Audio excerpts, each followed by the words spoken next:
6ஆம் இடத்தில் சூரியன் அப்படிங்கிறது இங்கே விரையாதிபதி மறைவு அப்படிங்கிற மாதிரி நாம் எடுத்துக்கிட்டாலும் அரசாங்கம் சம்பந்தப்பட்ட விஷயத்தில் முதல் தரமான ராஜயோகம் என்னென்னா, கவர்மெண்ட்லேருந்து எங்களுக்கு பிஸ்னஸ்ஸு, ஜாபு, பேமெண்ட்டு, ஆர்டர்ஸு இதுக்கெல்லாம் எதிர்பார்த்து காத்து கொண்டிருக்கிறோம்னு யாரெல்லாம் சொல்கிறார்களோ அவர்களுக்கெல்லாம் முதல் தரமான ராஜயோகம். புதன் சுக்கிரன் கூட்டணி 6ஆம் இடத்தில், இதனை புதனுக்கும் சரி சுக்கிரனுக்கும் சரி மறைவு ஸ்தானம்னு நம்ம எடுத்து பார்த்தாலும் இந்த கூட்டணி மொத்தமாக ராகுவுடன் சேருகிறது. அப்போ ராகுவிற்கு 6ஆம் இடம் மறைவு கிடையாது, அது உபஜயஸ்தானத்தில் வருகிறது. அதில் ராகுவிற்கு குருவின் பார்வைங்கிறது குரு சண்டாள யோகமாக வருகிறது.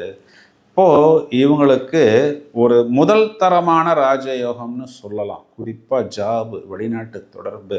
சார் நான் ஐடியில் வேலை பார்க்குறேன், ப்ரெஷரில் இருக்கிறேன், ஸ்ட்ரெஸ்ஸில் இருக்கிறேன், நான் ஸ்மார்ட்டாக போய் இறங்குறேன், அதை பார்த்து என் பாஸ் ஈகோ ஆகிட்டாரு, டென்ஷன் ஆகிட்டாரு, என்னை சஸ்பெண்ட் பண்ணிட்டாரு, தேராதுன்னு நினச்ச ப்ராஜெக்டில் என்னை போட்டார் அப்படின்னு எல்லாம் வருத்தப்படக்கூடிய நபர்களுக்கு ஒரு நல்ல வேலை வாய்ப்பு, ஒரு நல்ல வருமானம், ஒரு உயர் பதவி, வெளிநாட்டு பயணம் என இதெல்லாம் ராகுங்கிறது குறிகாட்டக்கூடியதே வெளிநாடு தான். அப்போது காற்று ராசி, காற்றில் போய் வெளிநாட்டில் போய் வேலை செய்யக்கூடிய அமைப்பு இதெல்லாம் ஏற்படும். இதில் இன்னும் ஃபெதர் ஆன் த கேப் அப்படின்னு சொன்னால் இவங்களுக்கு தனஸ்தானாதிபதி பாகியாதிபதி சுக்கிரன் 7ஆம் இடத்தில் உச்சம்.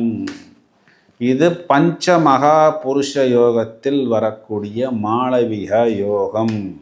சாதாரணமாக சுக்கிரன் ராசியில் இருந்தாலும் சரி, ராசியை பார்த்தாலும் சரி, அந்த ஆளை கையில் பிடிக்க முடியாது, அந்த பொண்ணையும் கையில் பிடிக்க முடியாது. அப்படியே ஒரு கலர்ஃபுல்லாக, அப்படியே ஒரு அட்ராக்டிவாக, அப்படியே ஒரு காற்றில் பறந்து வருவது போல் அப்படியே மினுமினுன்னு இருக்கக்கூடிய அமைப்பு.